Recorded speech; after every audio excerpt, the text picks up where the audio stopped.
You'll hear two university students planning a computer programming lesson. First, you have some time to look at questions 1 to 4.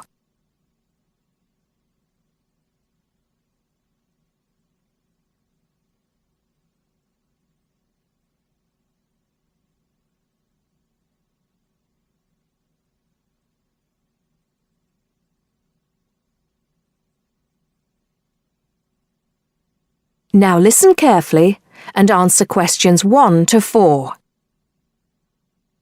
Hi, Hardeep. Is now a good time for us to plan that computer programming lesson we've been assigned? Hey, Don. I was just thinking about that, actually. Yes, let's get it out of the way now, shall we? I've got the instructions here. So, it says, design a 45-minute lesson for a class of 16 teenagers where they learn how to write a simple computer program in BASIC. Now, I know, of course, that BASIC is the computer language people used to use back in the 1980s when they wrote programs on microcomputers, but I'm not sure I feel very comfortable teaching anyone about it. Well, I did a bit of research yesterday and found out quite a few things, so I think we'll be okay. Great. So, what do you have in mind? Well, I think we should presume that none of the kids will know anything about BASIC. So why don't we start with a short multiple-choice quiz? It could focus on things like what BASIC is, what the letters stand for, when people used it, things like that. That sounds good. I guess it shouldn't take long. Just the first 5 minutes of the lesson, something like that. I don't think we should make the students do it on their own, though. That'd make it too much like a test. Shall we let them do it in twos so they can discuss their choices? Yes, good idea. Then we'll go through the answers with them as a whole group. Good. What next? Well, I've had an idea for the program they could write. I'll tell you about that in a minute. I think the key thing is, though, that before they actually sit at their computers, and I think we should presume that they're doing this lesson in a computer room, they make a flow chart of what they want the program to do.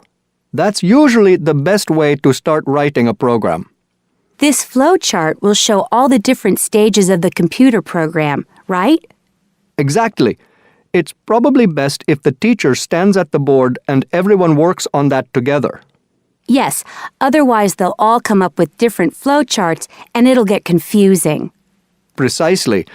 I imagine making the flow chart will take about 15 to 20 minutes. Then they use that to write their computer program. Well, actually, I think there's a stage before that. You see, the flow chart will be in English. They're going to need to be taught a few basic commands so they can write their computer program. Now I'm getting out of my depth. What kind of thing would that be? Well, for example, when you want text to appear on the screen, the command is print in capital letters, followed by the text you want to appear in double inverted commas. Oh yes, I think I've seen that before. Right. So they'll need to be taught 5 or 6 commands before they use them to write their program. Okay, so how shall we do that? With the teacher talking to the whole class again? Well, we could, but it might be more fun to make it more like a competition, where there are a few teams competing against each other. Each team has maybe 4 or 5 people in it, and they have to do some kind of matching task. You know, they match the command print with to make text appear on the screen, something like that. That sounds good. Teenagers love competing with each other. Exactly. And then, for the final part of the lesson, they use their flowchart and the commands they've learned to produce the program. Let's presume, shall we, that there are 8 computers in the room, so that's 2 students for each computer. That sounds reasonable. So, tell me more about your idea for the computer program they're going to write. Before you hear the rest of the conversation, you have some time to look at questions 5 to 10.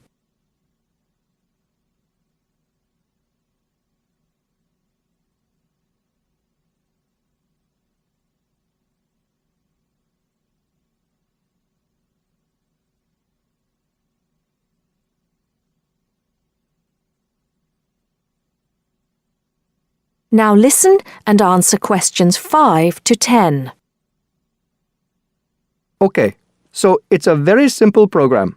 I've actually written it down here so we can go through it together. Okay, so the first line says 10 CLS. What on earth does that mean? Well, every line of a basic computer program starts with a number. They usually go up in tens, so the first line is 10, the second 20, and so on. And CLS is the command we use in BASIC to clear the screen. Oh, I see. So that's just telling the computer to start with a blank screen. Exactly. Then we move on to the next line. So this one says 20, print, guess a number between 1 and 10. Right, I see. That appears on the screen. It's not that difficult, is it, when you get the hang of it? Let's see if I can work out the next one. 30, input I. Oh, not sure about that. Well, all that's saying is that the person playing types in a number. Input is the basic command for type in, and I just means any number you like. Oh, okay. Then what happens next depends on what the number is. So we've got 40 if I is less than 1, or if I is greater than 10. Then print. Bad choice. Right. So if they type, say, 0 or 11, that appears on the screen. Exactly. And then this next line takes them back to where it asks them to type in a number between 1 and 10. That's line 50. I see. And line 60 says, if I equals 6, then print. Correct. Ah, okay. So if they've typed 6, they've got it right.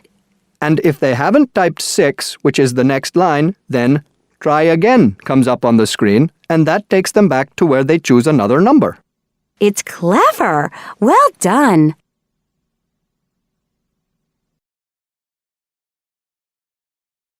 That is the end of part 1. You now have half a minute to check your answers.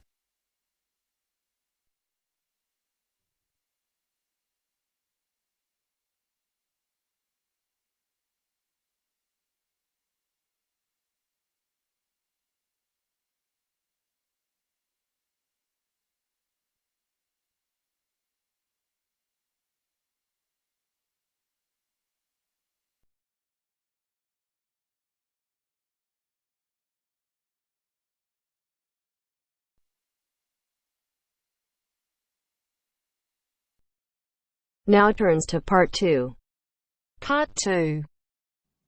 You'll hear a lecturer talking to students about the ozone layer and CFCs. First, you have some time to look at questions 11 to 17.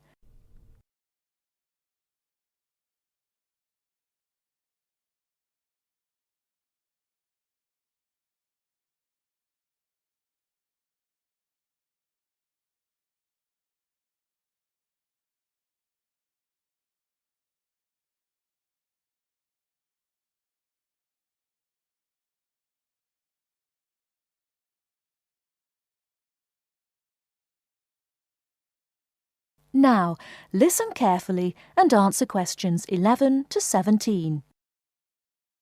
Today, it is well known that CFCs, or chlorofluorocarbons, can do immense damage to the ozone layer, which protects the Earth from harmful radiation from the sun.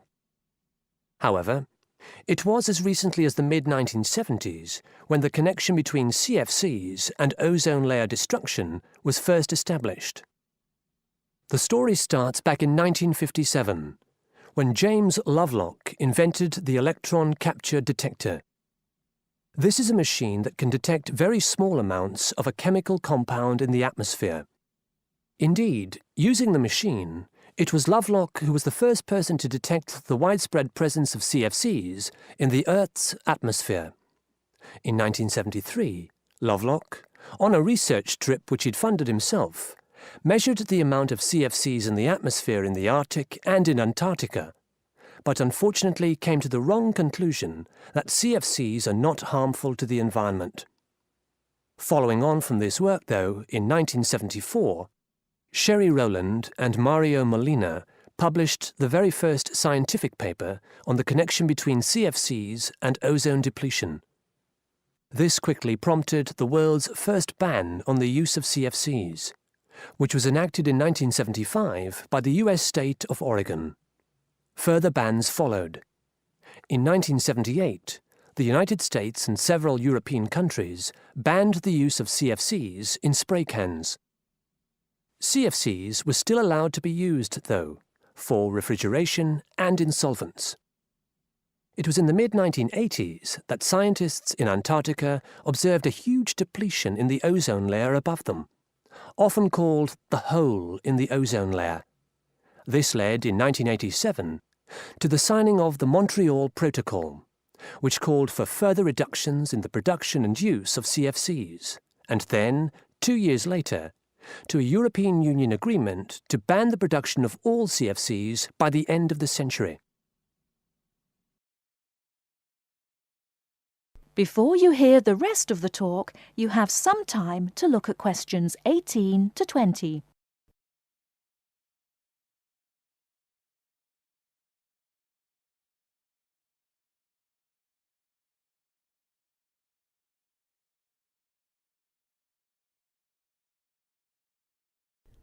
Now listen and answer questions 18 to 20. So why exactly are CFCs so harmful? One of the reasons CFCs were so popular in the production of solvents and refrigeration coolants is that they are unreactive. That is, they don't react easily or at all with other chemical compounds. It's this property, however, that also makes them dangerous. Because they are unreactive, it's very difficult for them to be broken down. This gives them a long lifespan, more than 100 years in some cases, and allows them to rise into the upper levels of the atmosphere, the stratosphere, unchanged.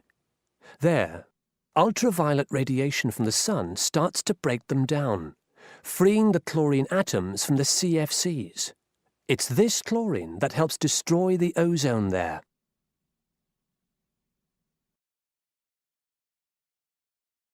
That is the end of part 2. You now have half a minute to check your answers.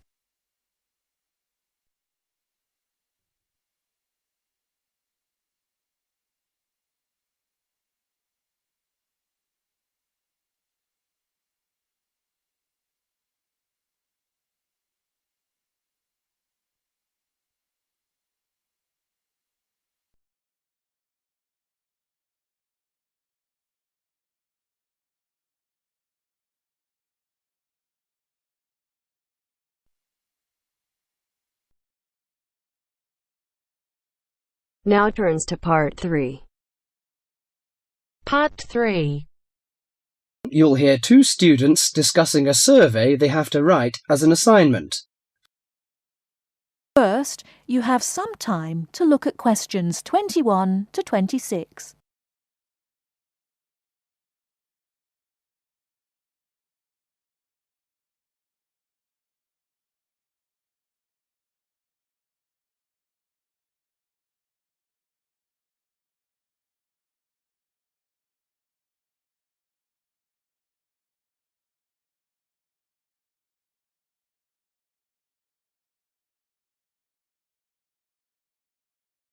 Now listen carefully and answer questions 21 to 26. How is your market research project going, George? Very well, actually, Anna. I've just got the results of the survey back, and so now I have to draw some conclusions from the information I've collected. That's good. I'm still writing my questionnaire. In fact, I'm starting to panic, as the project deadline is in 2 weeks, and I don't seem to be making any progress at all. What is your topic? Forms of transportation in the city. What about you? I've been finding out people's attitudes to the amount of violence on television. That's interesting. What do your results show?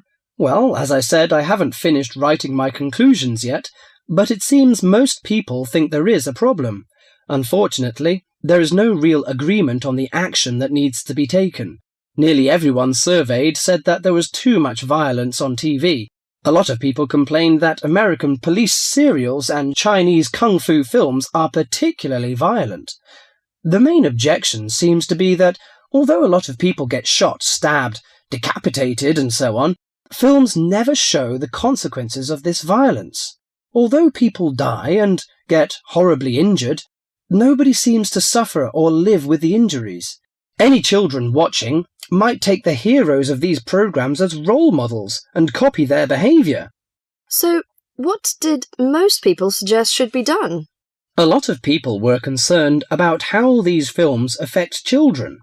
They are particularly worried that children will try to behave like the stars. The survey shows that violent programs should be broadcast after 10 p.m, when most children are already in bed. There is also a significant minority of people who feel that violent films should be banned altogether. Or how did people feel about the violence on news broadcasts? Most of the responses I have looked at have felt that violence on news broadcasts is more acceptable as it's real. Although it's unpleasant, it is important to keep in touch with reality. Still, many people thought that it would be better to restrict violent scenes to late viewing.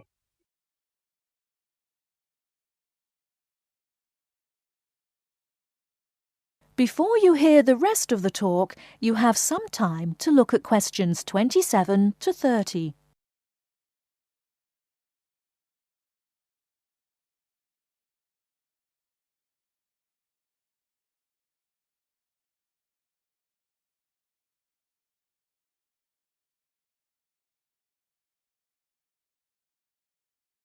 Now listen and answer questions 27 to 30. Your survey sounds very good. How many people filled it in? I gave out 120 and I got 70 back. That's a very high rate of return. Who did you give your questionnaires to? I gave a copy to every student in my hall of residence and a few to friends from other colleges. Don't you think that this will influence your results? How do you mean? The people in your hall of residence are all about the same age. They're all students and from similar backgrounds. Therefore, it is likely that they will have similar opinions. Your results represent student opinion, not public opinion. So how are you going to do your research? Well, I'm going to interview my respondents in the shopping mall. What I'll do is ask people if they have 5 minutes to spare to answer a few questions. If they agree, I will ask them some multiple-choice questions and tick off their answers on my sheet. Isn't it very difficult to ask meaningful questions using multiple choice? Yes, it is. The secret to writing a successful survey is to write simple multiple-choice questions that target the information you're looking for. There, it's better to write a lot of short, specific questions than longer general ones. So that's why it is taking you so long to write? Yeah, but I hope I'll be ready to start interviewing at the weekend.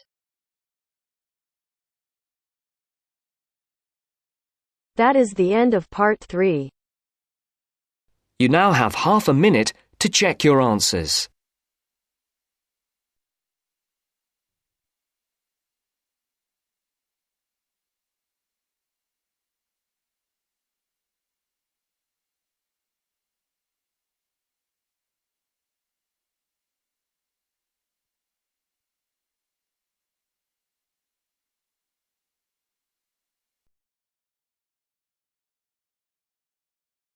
Now listen carefully and answer questions 31 to 40. Cheese is one of those foods that we tend to take for granted as always having been with us. And it's odd to think that someone somewhere must have discovered the process to make cheeses. That takes place today. In the studio to tell us all about it is Monica Maxwell.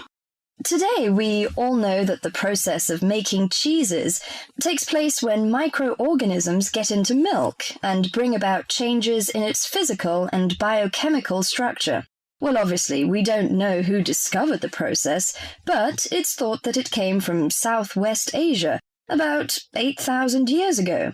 In the early time, there were mainly 2 types of cheeses. One of them was rather tasteless and bland, in the case of the so-called fresh cheeses, which are eaten immediately after the milk has coagulated. And another one was rough tasting and salty in the case of the ripened cheeses, which are made by adding salt to the soft fresh cheese and allowing other biochemical processes to continue so that a stronger taste and a more solid texture resulted. The ancient Romans changed all that.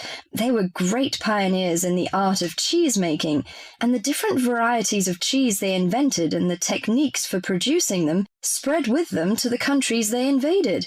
This spread of new techniques took place between about 60 BC and 300 AD.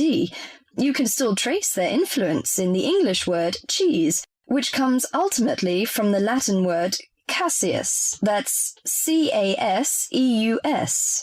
At this stage in history, people weren't aware in a scientific way of the role of different microorganisms and enzymes in producing different types of cheese, but they knew from experience that cheese's tastes were relevant to something. If you kept your milk or your pre-cheese mixture at a certain temperature or in a certain environment, things would turn out in a certain way. In the 19th century, with the increasing knowledge about microorganism, there came the next great step forward in cheese making. Once it was known exactly which microorganism was involved in the different stages of producing a cheese, and how the presence of different microorganisms affected the